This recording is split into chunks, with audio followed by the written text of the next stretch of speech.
Hey everyone, welcome to another episode. Today I've brought a topic that's going to surprise a lot of people because we always hear about the apostles as these super spiritual figures, right? But we forget an important detail. They were normal people, with bills to pay, families to support. And you know what's most interesting? Several of them had their jobs, their professions, their businesses on the side while following Jesus. That's right, folks, the apostles had their side hustles. So relax, grab your coffee or tea, and come with me on this fascinating journey through the world of biblical entrepreneurship. Because yes, the Bible has a lot to teach about work, money and financial support. And look, this makes total sense when we stop to think about it. Jesus didn't call retired millionaires. He called active workers, people with their hands in the game. Let's start with the most obvious one, Peter. Peter was a fisherman, right? But he wasn't that weekend fisherman hobby type. The guy had an established fishing business. He had boats, he had equipment, he had business partners. When you read the Gospels carefully, you notice that Peter worked with James and John, the sons of Zebedee. They had a commercial operation there on the Sea of Galilee. And here's what's interesting.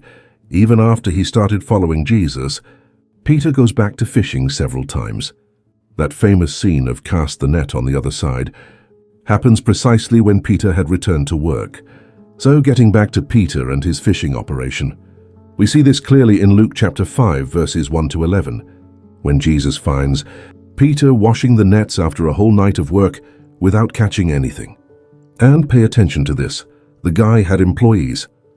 In Mark 1 verse 20, it says that James and John were in the boat with Zebedee, their father, mending the nets together with the hired workers. In other words, these folks had a structured company, with employees and everything. And after the resurrection, Peter's out there fishing again. John 21 verse 3. Peter says to the other disciples, "I'm going fishing." And they respond, "We'll go with you." They catch 153 large fish that night. You can imagine they sold that catch, right? Because nobody eats 153 fish alone. Now let's talk about another apostle who had a super interesting profession, Matthew. This guy was a tax collector before following Jesus. And look, being a tax collector in those days was like being a government contractor for the Roman Empire. Matthew had a kind of tax collection franchise. He paid a fixed amount to Rome and collected as much as he could from the people, keeping the difference as profit. It was a lucrative business, but extremely socially frowned upon. In Matthew 9 verses 9 and 10, Jesus calls Matthew from the tax collector's booth. And right after that, Matthew throws a huge banquet at his house with several other tax collectors. Man, you don't throw a big banquet if you don't have money, right? Now I want to talk about a guy who's my favorite when it comes to manual labor. Paul. Paul wasn't technically one of the original 12 apostles, but he considered himself an apostle and wrote half of the New Testament, so he deserves to be here. And Paul had a specific profession. He was a tent maker. In Acts 18, verses 2 and 3, it says that Paul went to live with Aquila and Priscilla in Corinth because they had the same profession. They made tents. And the coolest part, Paul made a point of working with his own hands.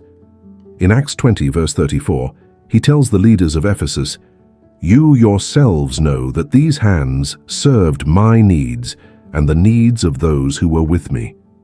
The guy literally supported not only himself but also his ministry team by making tents. Imagine the scene, Paul preaching during the day and at night sewing leather, making tents to sell, and he was even proud of it.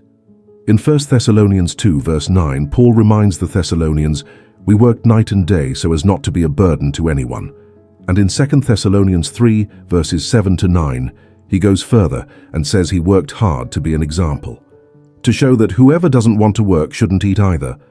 Paul turned his side hustle into a life and ministry philosophy. But there are more people in this story. Let's talk about Simon the Zealot. We don't know much about this apostle, but the fact that he's called a zealot already says a lot.